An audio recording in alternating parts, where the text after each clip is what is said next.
You want to talk about humble beginnings? Well, you got to talk about Paulo Reyes.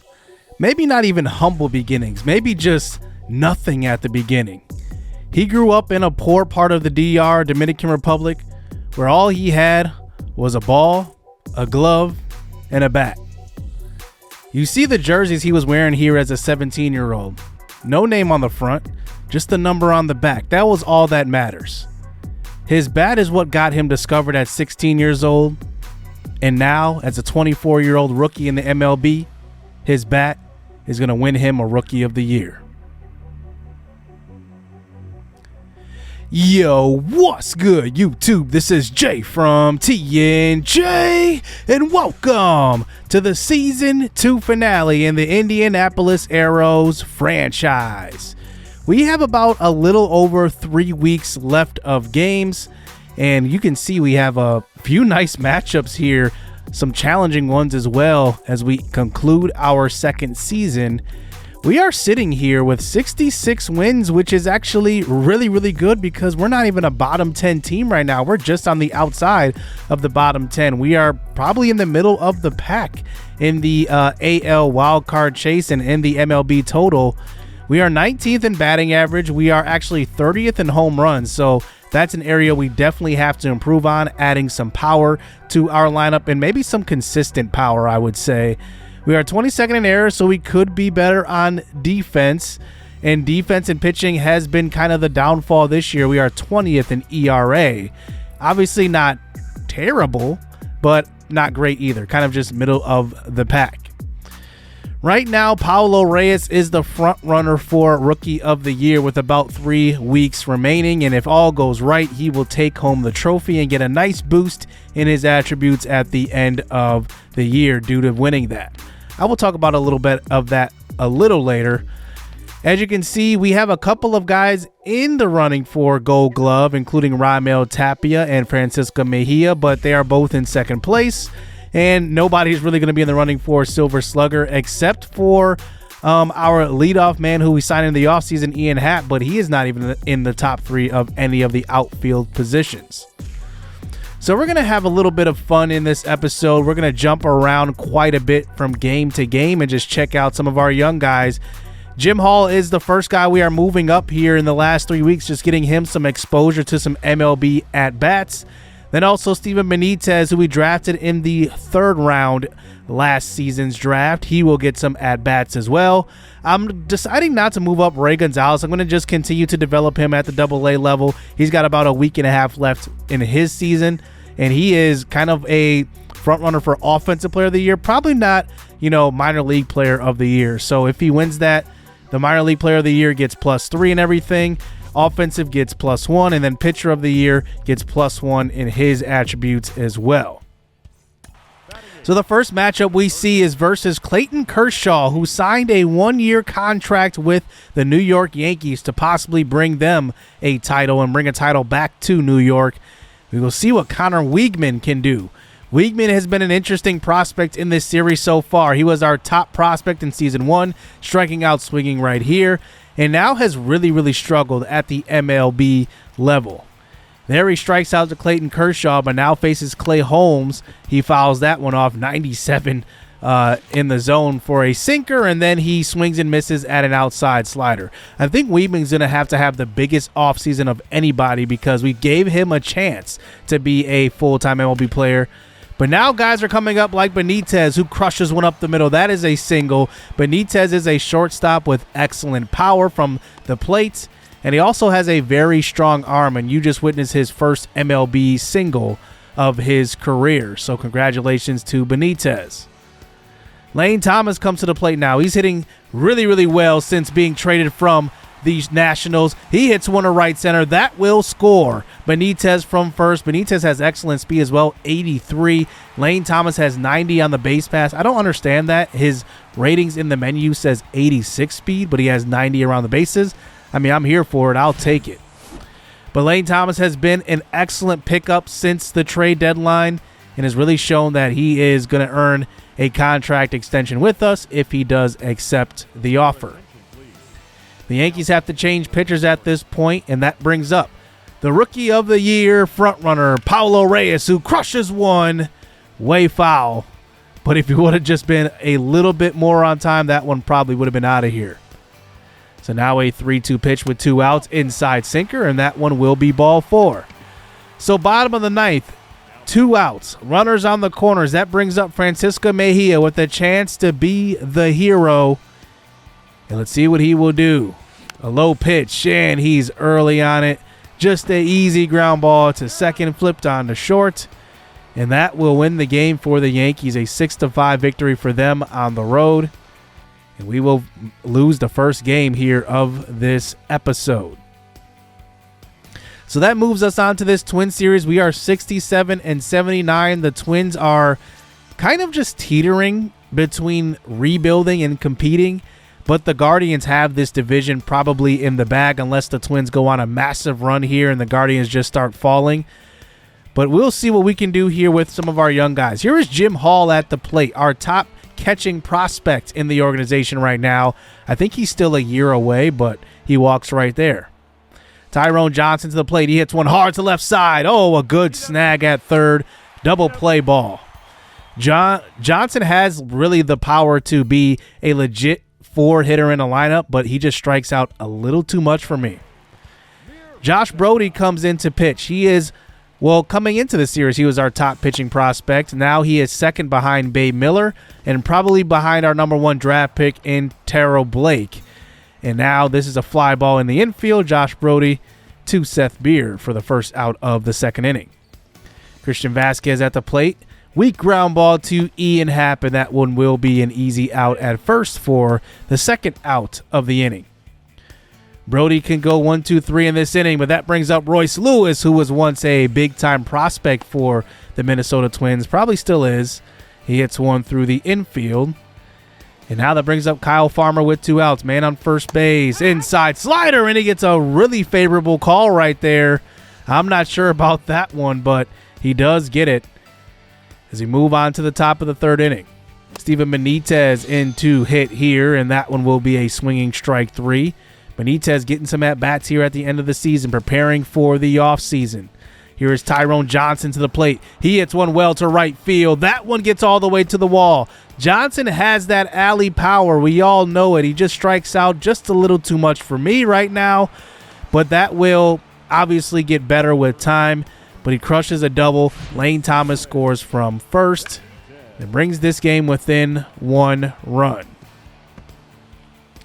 That moves us on to the top of the 4th inning now. This inning continues with Steven Benitez at the plate, and he gets a hanger and crushes one deep to left field. This one gone. Steven Benitez, his first career home run, and it makes it a 5-4 game here for the Arrows. You got to love those hangers, man. I mean, they just hang up there, and you just have all day sit back and crushing that one. Steven Benitez, like I said, I love his power from the right side of the plate. We don't really have that in the infield at all, to be honest with you. 5-4 game up in the 6th inning. Here's Tyrone Johnson again. Literally the same exact scenario as earlier. Lane Thomas on first. Did I say Lane Johnson earlier? Lane Thomas on first. He scores from first. Johnson with his second RBI of the day. Like I said, I want to see Johnson just develop that seeing eye at the plate, that hand-eye coordination. He's got to develop that contact rating along with that vision. Here comes Benitez to the plate. He hits a short fly ball. I thought that was dropping down. Ends up being a double play at second base. Archie Bradley here for the 3-run save in the 9th inning. And Carlos Correa will fly out to center field. That will end it, so we get a nice little victory on the road versus the Twins. 7-4. We saw some offensive output in this one and some sluggers showing off their power. So quick break in the action as we are at the 15th of the month of September, and that means that the AA season has concluded. Our AA team actually did win the first half. They will be in the playoffs. They didn't win the second half, but I wanted to highlight Ray Gonzalez's stats here. 278 average, 785 OPS. A pretty good season. He's developed pretty nicely here in year 1. Obviously, the contact versus left going down is a little problematic. I don't know why he went down that much, but everything else went up quite a bit, as well as +6 power. So he is up to 74 overall. He started this season at 70, so a really good year from him. Some other good outfielders, Clarence Fillmore and also Maverick McMacklin, they had good seasons as well at AA. And then our pitching staff, which I wanted to see develop, some of our young guys. Lonnie Gonzalez was a late round draft pick in season 1. He ends up going 12-7, 1.33 whip, 3.04 ERA. Baylor Jacobs had a decent season, but Bryce Williamson probably had the best season of all of our AA pitchers. And he might be a candidate for minor leaguer of the year at that.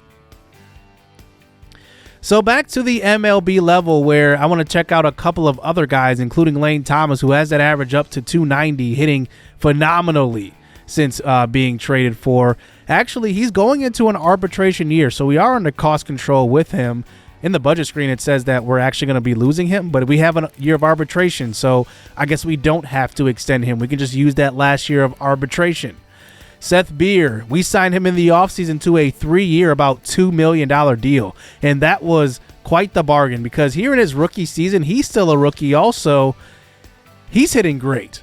So we are now 69-82, and we go on the road to face the Chicago Cubs. This is a special game because Ian Happ will play at Wrigley Field for the first time since signing with the Arrows.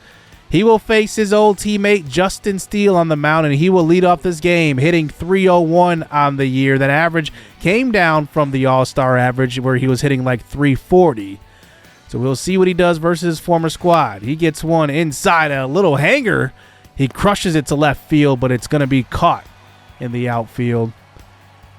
But Happ probably has some juices flowing through his veins for this one. Here is Lane Thomas. He comes to the plate, hits a slow roller to short. Easy play for the shortstop, and 2 up, 2 down. Paulo Reyes to the plate, and he hits one to second. 1-2-3 inning here for the Chicago Cubs. So here is Ian Happ up for his second at-bat here in the top of the 3rd inning. Justin Steele still in the pitch, and he swings that one outside the zone, and he just gets some wood on it, and it gets through the infield. Ian Happ with an RBI single right here to start out the 3rd inning with 2 outs. And Ian Happ is fired up there at first base, facing his former team. Babe Miller did get the start in this one, now facing Jock Peterson, who's now with the Cubs. He hits one down the left field line, and that one gets all the way to the wall. Ramel Tapia couldn't handle it. I don't know what happened there, but he just straight up whiffed. And a run comes across to score. So it's now 2-1. This is only Babe Miller's second start of the season. I'm not going to pitch him a ton of innings in these last 3 weeks, but I want to give him at least 2 starts. Here comes Lane Thomas to the plate.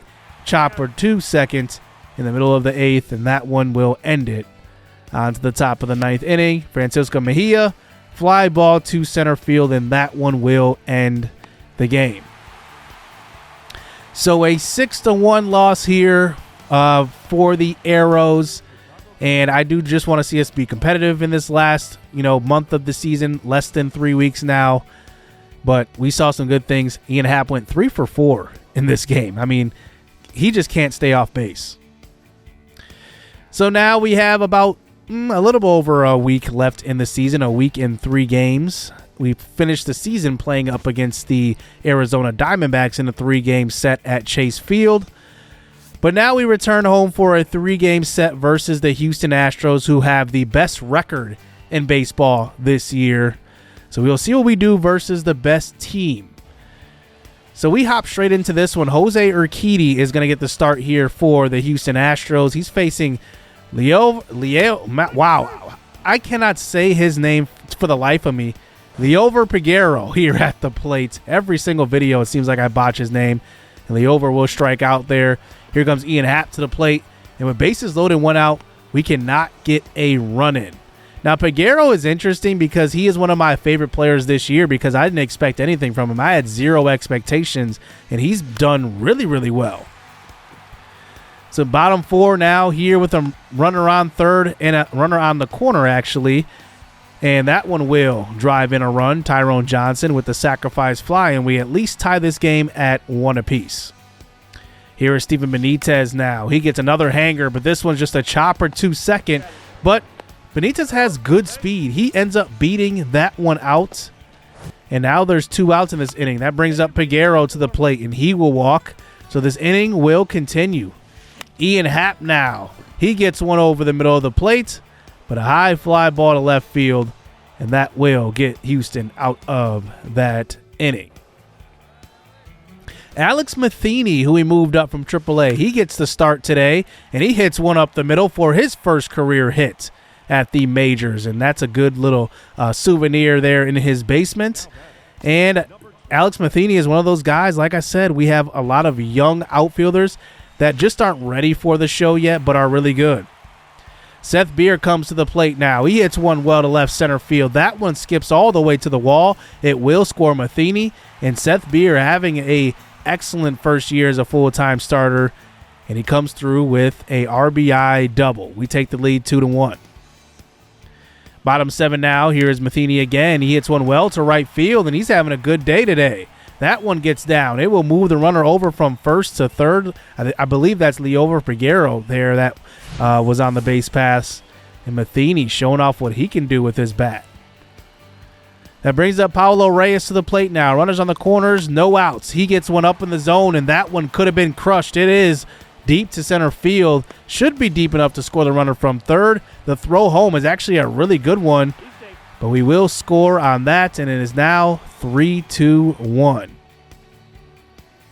Lane Thomas comes to the plate now with one out. He gets a hanger and crushes one to left field. That one was smoked. It will get all the way to the wall. Thomas gets to second. Looks like Seth Beer's going to round third hard. He's heading home. The throw home will be in time. Seth Beer with only 40 speed. We thought we could make it in there, but the relay throw from the outfield was very, very good.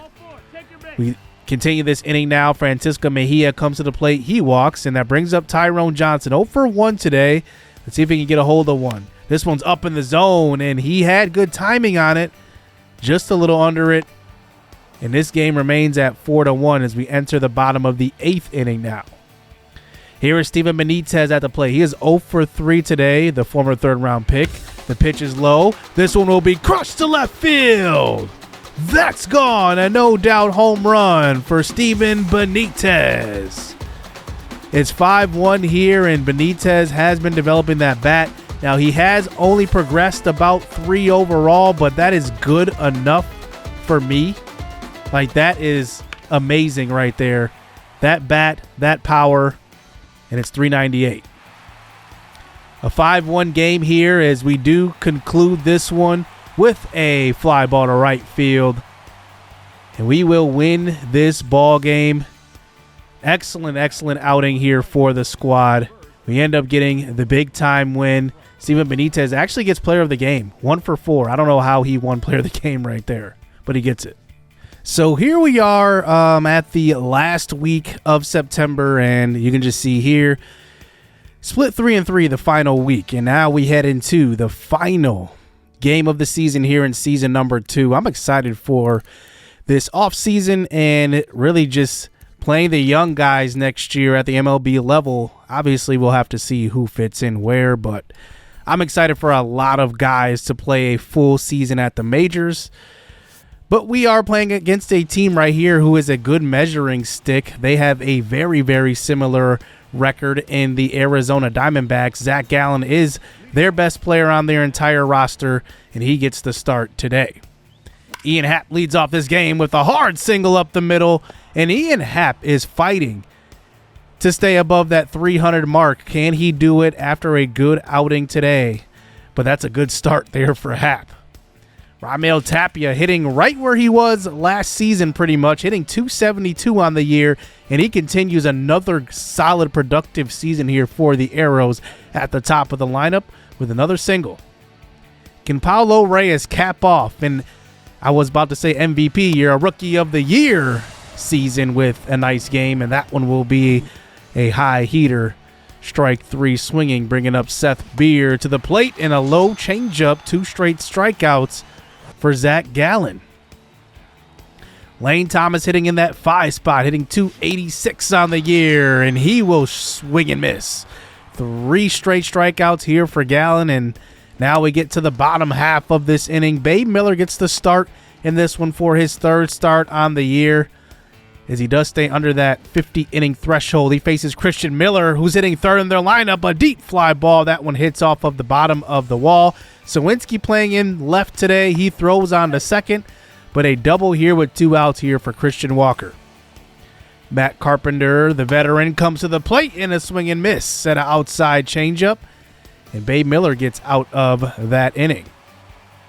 We fast forward on to the top of the 5th inning. Here's Paulo Reyes just trying to have a good game to cap off the Rookie of the Year campaign, and that one will be a fly ball in the infield.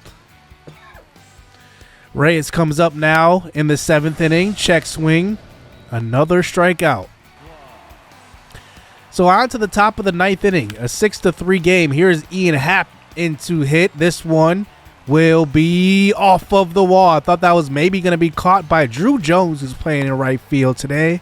And that one will be a double here with 1 out here in the top of the 9th inning. We bring in Tyrone Johnson to pinch hit here to get one more at bat before the season's done, and that one will not end well. He swings and misses at that one. So Paulo Reyes is 0 for 4 in his final game. Can he cap off his final at bat with a nice hit? And he strokes one to right center field. That one gets down and all the way to the wall. A double here to cap off the season of the Rookie of the Year in the AL. His 19th of the season.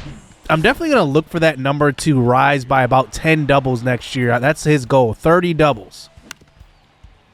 But that brings up Seth Beer, and that will end our season.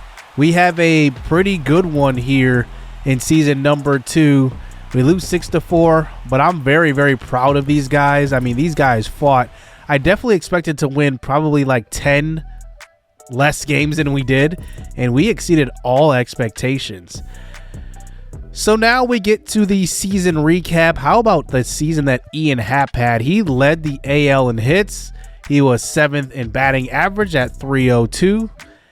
And then he was still top 10 in on-base percentage. Number 7 hit was .380 on base percentage. And then OPS, he was still in the top 15, right at 15, .856. So a very good year 1 for Ian Happ with the Arrows. The Rookie of the Year is officially Paulo Reyes. He will get a nice boost. Now, how I will do this, I will only do this for the Wranglers and the Arrows. So any award winners for MVP will get +5 to their attributes. For Rookie of the Year, will get +3 to their attributes. For any Silver Slugger winners or Gold Glove winners for Gold Glove, you will get +3 for all your fielding attributes, and then +2 for all your hitting attributes if you end up being a Silver Slugger. So that's kind of how I will do it. I'll probably do +2 for Silver Slugger and Golden Glove, and then do +3 for Rookie of the Year, then +5 for MVP. Obviously, we will have the same awards inside our organization as we did last year. So Minor Leaguer of the Year, Offensive Player of the Year, and then Defensive Player of the Year. Pitcher of the Year, I should say. Those will be awards I will reveal next episode. But looking at the Arrows, we are right in the middle of the AL Central. I thought we would be, competing for probably that last spot, but the White Sox will take that, surprisingly enough. In the AL wildcard, the Orioles, Yankees, and Angels all make it. In the NL, the Braves win the NL East with the Phillies hitting a wildcard spot. The Cardinals take the Central, and the Dodgers, no surprise, take the West. But we are like right in the middle of the pack in the MLB. So that is actually very, very encouraging. And our team rankings don't say that. The team rankings say we're number, dead last or second to last rated team in the MLB. So we definitely exceeded expectations, that's for sure. The Rays have one of the best records in the AL, and I wanted to check on our guys we traded. How about Eric Lauer, who's still in the rotation, but Brandon Crawford, his season ends. A 3 to 4 week injury, broken shin, that sucks. At age 37, you wanted to go to the playoffs and compete, and then you get hurt. So, well, we'll see if he ends up in free agency, because he does have a team option on his contract as well. So we already know about the season that Ian Happ and Paulo Reyes just had, but how about the season that Lane Thomas had since acquiring him? Hit .285. He has an excellent arm in right field. He's really taken over that position for us, and I think that he is probably the one guy that is a for sure starter in the outfield. probably full-time too. Raimel Tapia could be a starter in left field. I don't know. I just might platoon him because he does hit better versus right. But he's had a very productive season for another year in a row. Hit 274, 56 RBIs, 9 home runs. It's kind of hard not to keep him out of the starting lineup, but we'll see what happens. He's only 72 overall. We could find a better option, but he's pretty reliable, so I might just keep him out there, to be honest, in left field. And if I need to switch him over to center field and get a hitter out in left field who might be a weaker fielder, I might do that as well. He could be the starting center fielder next year as well. Ojo Taikan will have something to say about that too. But Seth Beer, he was really, really good in his rookie season, but I do want to see more home runs out of him. He only hit 9 home runs. I brought him in here to be a power bat, and even though he was a solid hitter, he's got to have either a higher slugging percentage or a higher OPS. So that is definitely what I'm going to be looking for next year from him. So we'll see where he hits in the lineup next year, right? This season, he was probably our best power hitter along with Tyrone Johnson. Those two will probably be competing for that 4 spot in the lineup. I'm not exactly sure, though. It's way too early to tell. I don't know what's going to happen in the offseason. Well, Francisco Mejia did exactly what he's been doing. He had a season of 242, 244, and now 243, back-to-back-to-back seasons. That's pretty consistent. Pat Washington hit 236. I need to see more from him. He would have a chance to hit or at least be the starting center fielder, but he just doesn't hit consistently enough for me. 236, it's a good bench bat, not much more than that. How about Liover Peguero, who I botch every time saying his name, but I got it right that time. He actually had a good rookie season. I don't understand how he wasn't in the running for Rookie of the Year. To me, he could be the starting shortstop or third baseman next year, especially seeing that Connor Wiegman struggled the way he did. Peguero was Mr. Consistent. I mean, anytime I played him, and he started at short probably the last 2-3 months of the year, he was phenomenal. He hit 269. I'm excited for his future, to be honest with you. He was just the throw-in guy in the Jack Sawinski trade, so that's a much added bonus to what we got in that deal. But then Connor Wiegman, I mean, he's just been disappointing. He hit below 200 and 250 at-bats. I wanted him to fight through his slump instead of moving him up and down. Instead, he ends the year with a 194 average. Ojo Taikan is going to return from injury, wanting that center field job. We'll see if he gets it. I don't know right now because I think, like I said, the option could be to platoon he and Raimel Tapia in center, or maybe I'll have Tapia in left versus left-handed hitters, and then Ojo Taikan will probably platoon. I'm not sure. I guess we'll have to see the production on what Ojo Taikan brings in year 2, but his season was cut short due to a torn ACL. Tyrone Johnson is interesting. Very low vision, very high power. I mean, that's what he brings to the table. His potential actually did drop down this year. I'm not exactly sure why, because his potential really shouldn't drop down just after being in the majors for 1 year. That kind of sucks, but he's in the C potentials right now. He was at B last season. And then Freddie Fermin was a backup catcher of ours for 2 straight years. I don't know his future at backup catcher. He's still under cost control, so he will still be in the organization. But after a 279 year 1 and 194 in year 2, I mean, that's too much of a difference there. I was hoping that he would be a consistent, maybe floor of 240 maybe, but that just didn't happen. The biggest disappointment probably this year, besides Connor Wiegman, was Jack Sawinski. I just couldn't play him. He hit 154. He struggled anytime I played with him, and he struggled anytime he was in the lineup and we were going through sim. He is 76 overall, so I need to give him a chance, and obviously we gave up a lot for him, so he's going to get the opportunity next year. And then there's Steven Benitez, who I am excited for. I think if I had to put my guess on it right now, he probably is going to be a starter in the infield, either at short or third, especially with the struggles of Connor Wiegman. I definitely like what I saw from him at the plate, and I think a full year baseball at the MLB level will definitely help his career out and his development. He is 72 overall, so anything can happen. He could be at the AAA level to start out the next season as well.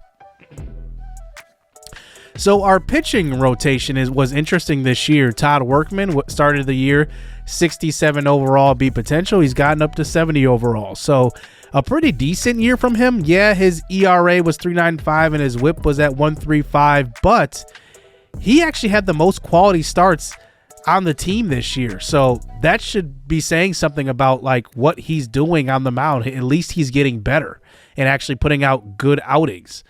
Ryan Yarbrough will be a free agent. I'm not bringing him back. It's just as simple as that. He had a 1.31 WHIP average and not a young guy. Definitely not going to bring him back. Jake Odorizzi, if he comes back on a bargain contract, he could possibly be our long reliever, specifically because he actually didn't pitch bad. Like, he had a 1.22 WHIP, below a 4 ERA. Not bad for an old guy. I mean, 65 overall too. He could be cheap returning to our rotation if he does end up in the starting rotation. But like I said, I think he might be a long reliever. Jordan Montgomery had a decent first year. I wouldn't say that's great because I was expecting him to be a dominant number one. He ended up being a good number one, not a great number one. Carlos Hernandez had another terrible year. I don't know what's up with him, but he has just not been good for us in 2 seasons. Matt Bush, he was okay, but I'm definitely looking to probably not bring him back. I just don't see it with him. He does have a team option on his contract for $1 million. I don't think I'm bringing that back, to be honest with you. That production just isn't there. Jalen Beeks, we will get a chance to have him for the next 2 seasons because we did extend him in the extension phase. So we ended up giving him the first extension of the season, at least the first in-season contract extension of the series. But how about Jacob McDonald? Maybe the most underrated guy on the team. He pitched 58 innings. Just remember, he's 18 years old. He was our 2nd round pick in our first draft, and he had a 107 WHIP and a 2.64 ERA. I mean, this guy was amazing coming out of the pen. He is definitely a reliable arm. I definitely love it. Reynaldo Lopez, we signed to a 2-year deal. He is going into the last year of his contract as well. He pitched pretty well. Archie Bradley had quietly a good year. 30 saves, 2 blown. I mean, I can't ask for better. And he's also gone up in overall to 72. 67 hits per 9. I'm definitely going to raise his potential. I don't think it's fair that you have that productive of a year and then your potential is lower than your overall. So I'm going to raise his potential up to what his overall is matched at, which is 72. That seems pretty fair. So that's going to do it here for this episode. I'm losing my voice at the end of this video. I don't know what's going on. But I hope you guys enjoyed this one. I hope you guys are excited for the offseason. Let me know who you guys are most excited for in year 2. And we get into the offseason. Hit subscribe. Hit that like button. Stay tuned. Let's get it. Let's go. It's too easy. I've been there, done it, seen it. Boy, all that like Keenan. Still got crack, they fiendin'. Flow still hot like Phoenix. Shine so bright, I'm gleaming. This off top, I'm tweaking.